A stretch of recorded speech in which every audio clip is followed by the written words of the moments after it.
Ассалаумағалейкум қазақ елі. Бұйыртса тұңғыш заказы қабылдадық. Жаңа ғана 7000 юандық бір мотоцикл алдық. Ақшасын қарсы жаққа салып жібердік. Теңгемен 483 мың теңге болды.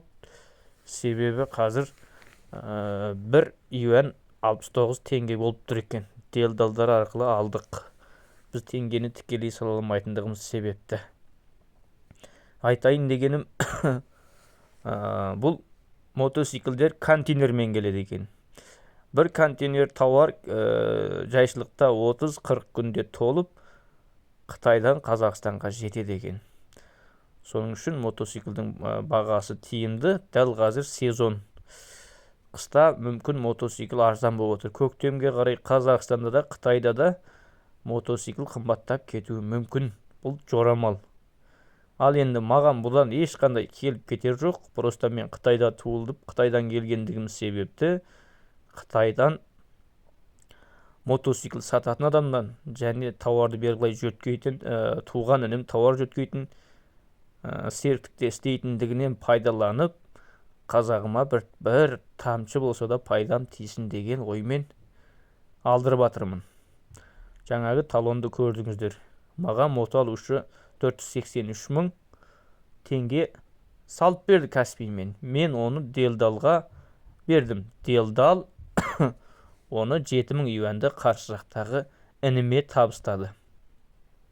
Бұйыртса енді 30-40 күнде осылай қарай келеді.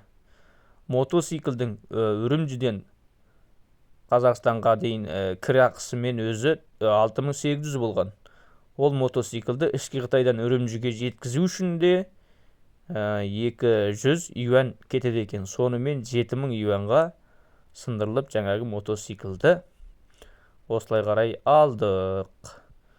Қазақ жігіттерін қолдап, ютубымыздың жандануына көмектесіп, тегін лайктеріңізді басып, әлеуметтік желілерге осы каналымыздың сілтемесін жалғап таратып қойсаңыздар, сіздердің маған деген көмектеріңіз осы болады.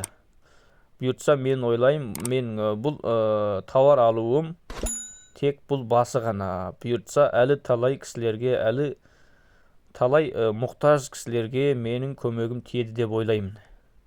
Бұйыртса алдымен мотоцикл келіп алсын, сосын рахметін алармыз. Мынау тақия киген жігіт менмін. Мынау тұрған жігітте менмін. Қытайдан тауар алуға жігіттерге көмектесіп жүрген кісілер жігіт міне мен осымын. Арнайы өз фотомды салып қойдым. Қандай жігіт екен деп жүрген болса, Таңжарық Шотай деген жігіт ұлдарыңыз осы. Тағы да айтарым, әр қазағым жалғызым. Жалғыз жүріп жол тапқанша көппен бірге адас. Мен біткен ойпаң жерге алас ағаш, емеспін жемісі көп тамаша қас. Қалғанша жарты жаңқам мен сенікі, пайдалан шаруаңа жараса алаш.